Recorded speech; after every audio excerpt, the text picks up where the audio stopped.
தமிழ் பேசும் அனைத்து நல்ல உலகளுக்கும் வணக்கம். பாண்டியன் ஸ்டோர் சீரியல்ல அடுத்தது என்ன ஆகப் போகுது அப்படின்றத ஒரு குட்டியா ரிவ்யூ பார்க்கலாமா? இப்போ கதையில பார்த்தீங்க அப்படின்னா, கதிர் முத்துவேல ஹாஸ்பிட்டல்ல சேர்த்துட்டு ஸோ வீட்டுக்கும் தகவல் சொல்றாரு. பழனிவேலுக்கு விஷயம் தெரிய வர, முத்துவேல் குடும்பம் இப்போ மருத்துவமனைக்கு அதாவது ஹாஸ்பிட்டலுக்கு போறாங்க. இதில இந்த குமார் பார்த்தீங்க அப்படின்னா, இவனால தான் முத்துவேல் வந்து அடிபட்டார் அப்படின்றத மறைச்சு, கதிர் தான் சித்தப்பாவ தள்ளி விட்டுட்டான் அப்படின்னு சொல்ல, சக்திவேலுக்கு செம்மையா கோவம் வருது.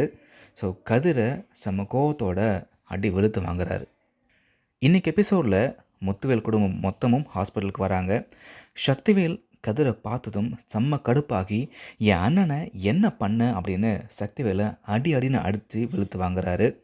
ஸோ ஹாஸ்பிட்டல்ல இப்படி பரபரப்பான விஷயம் நடந்துட்டுருக்க, இந்த பக்கம் கோவில்லயும் ஒரு விஷயம் நடக்குது. அதாவது கோவிலுக்கு போன கோமதி அங்க ஒருத்தர பார்த்து செம்மையா ஷாக் ஆகுறாங்க. அதாவது சரவண கோவிலுக்கு போயிட்டு அங்க அஞ்சலிய பார்த்து பேசியிருக்கிறத பார்த்து செம்ம ஷாக் ஆகுறாங்க கோமதி.